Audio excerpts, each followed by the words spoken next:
এটা বলা হচ্ছে একটা বৃত্ত যেটা একটা নির্দিষ্ট বিন্দু দিয়ে যাচ্ছে, সরি, একটা বৃত্ত যার কেন্দ্র হচ্ছে 0,3, ঠিক আছে। একটা বৃত্ত দেওয়া আছে, তার কেন্দ্র বলা হচ্ছে 0,3, উইচ ইজ এখানে চিন্তা করো, এবং সেই বৃত্তটা এই সরলরেখা মানে এই বৃত্ত এবং এই সরলরেখার ছেদবিন্দু দিয়ে যাচ্ছে। তাহলে এই বৃত্ত এবং এই সরলরেখার ছেদবিন্দু, যে দুটো বিন্দু পাওয়া যায়, সেই দুটো বিন্দু দিয়ে যেই বৃত্তটা যাচ্ছে সেই বৃত্তের ইকুয়েশন বের করতে হবে। সেই বৃত্তের কেন্দ্র দেওয়া আছে।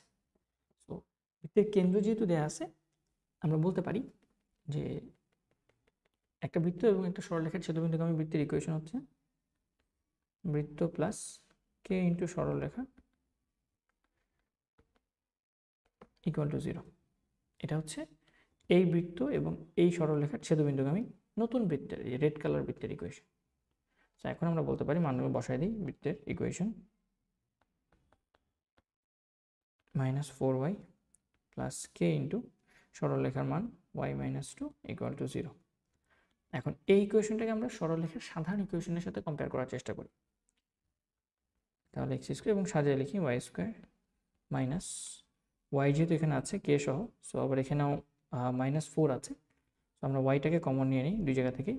তাহলে ওয়াইটাকে কমন নিয়ে ফেললে আমরা বলতে পারি প্লাস ওয়াই কমন নিয়ে ফেললে এখানে থাকবে কে আর এখানে থাকবে -4, সো কে -4। আর আমাদের এক্স এর কোনো সহগ নাই, কনস্ট্যান্ট আছে, -2 into k, so -2k equal to 0। তাহলে এটা হচ্ছে আমাদের কাঙ্ক্ষিত সরলরেখার মানে বৃত্তের ইকুয়েশন। এখন এটাকে যদি আমরা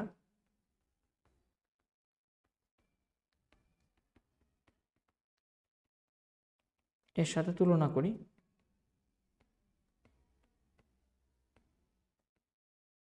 তাহলে আমরা বলতে পারবো আমাদের এই বৃত্তের কেন্দ্র হচ্ছে -g, -f। প্রথমত জি এর মান, 2g এর মান হচ্ছে এখানে 0, এখানে x নাই, x যুক্ত রাশি নেই, তার মানে এখানে g এর মানটা 0। আবার এখানে 2f, y এর সহগ হচ্ছে 2f, আর এখানে y এর সহগ হচ্ছে k -4। তাহলে f এর মান কত? তাহলে এখান থেকে আমরা বলতে পারি f এর মান আসে k -4 ডিভাইডেড বাই 2। আর এখানে c এর মান একা, এখানে c এর মান -2k, সো আমাদের বলতে পারি c এর মান হচ্ছে -2k। এখন খেয়াল করো, আমাদের এই বৃত্তের কেন্দ্র কিন্তু দেয়া আছে, যে বৃত্তটা বের করতে চাই সেই বৃত্তের কেন্দ্র হচ্ছে আমাদের 0,3, এবং আমরা খেয়াল করে দেখি এই বৃত্তের কেন্দ্রের ইকুয়েশন কম্পেয়ার টু আমাদের সাধারণ ইকুয়েশন, বৃত্তের সাধারণ ইকুয়েশন অনুযায়ী আমরা বলতে পারি যে k -4 ইকুয়াল টু হচ্ছে 3, আর 0, জি এর মান তো 0ই, সো জি এর মান 0 পেয়ে গেছি, জাস্ট আমাদের কে এর মান লাগবে। তাহলে আমরা বলতে পারি আমাদের কেন্দ্র, আমরা জানি বৃত্তের কেন্দ্র হচ্ছে -g, -f, সুতরাং -g, -f এটা সমতুল্য হচ্ছে 0,3, সুতরাং -g সমান 0, f সমান 0, আর আমরা -f এর মান কিন্তু জানি, তো সুতরাং আমরা বলতে পারি -f ইকুয়াল টু 3।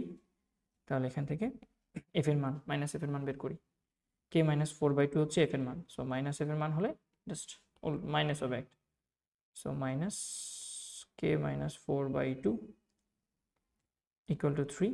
তাহলে এখান থেকে সলভ করে আমরা k এর মানটা বের করতে পারি, k -4 equal to -6, so k equal to -6 plus 4 equal to -2।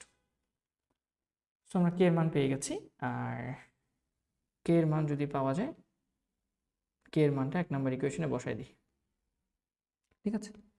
k এর মান 1 নম্বর ইকুয়েশনে বসিয়ে আমরা পাই y square plus y into -2 -4 -2 into -2 equal to 0। তাহলে x square y square -6y plus 4 equal to 0. So this is our equation বৃত্তের। Hopefully আমরা ম্যাথটা বুঝতে পেরেছি। ধন্যবাদ সবাইকে।